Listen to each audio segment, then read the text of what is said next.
Hey, it's Software Student here, and today I want to showcase a little program I created, which is just a simple Morse code translator built with JavaFX and Scene Builder. And it just very simply works in the way that we had a text area here on top. Whenever I write something like hello, for example, it would then translate into Morse code and be written in the bottom text area. So just very simple. Let's first have a look at the Scene Builder setup. Again, very simply, some text, two text areas, my text area and text output kinda have a ID. Each of them have a specific ID, and then my text area, which is used for my input, is also using a keyboard on key typed. So whenever I type something in this text area, we can call the method and translate the input to the Morse output text area. So inside my controller, just very similar setup as well. Text input, Morse output. I then created a separate class taking care of all the Morse code translation, which I just called Morse code translator. I then just simply calls my output text area .text, and then use my Morse code translator to translate to Morse, and then get input from my text input .get text. Inside my Morse code translator, I just very simply have a char array containing all the letters, all the basic letters and numbers, and a space. And then the corresponding Morse code. So for example, my A would be turned into a dot dash, and my empty space is just going to be a slash. And then just very simply set up a hash map where I have my key and my value pair, where my character is going to be my key and my corresponding Morse code is going to be my value.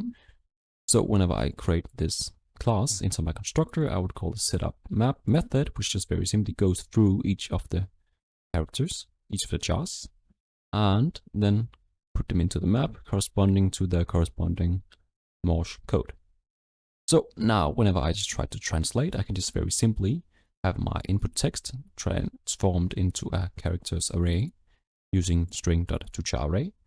I then create an empty string builder, which allows me to build a new string, where I just go through each char in my char array, which is my input text. And then for each char in this char array, I would just simply map them using my Morse string.append, so adding them to my string builder, and then use my mapping, which is my hash map, and then simply get them the input from my character. So for example, I would say .get A, if the first letter would be A, and I would just get the corresponding value .dash. So again, let's just showcase if we did something like subscribe. We can see if we have a look at the first letter, which would be an S, it should be corresponding. Okay, that's too complicated. Let's do something a bit more simple. Let's just do A. So our A is our .dash, a space, which is our slash, B, which is our dash ., and so on. So as you can see, it's actually quite simple. We use our letters, char array, our corresponding Morse codes, and then put them into a hash map. And then whenever we get some input, we just go through all the letters one at a time and map them to the corresponding Morse code.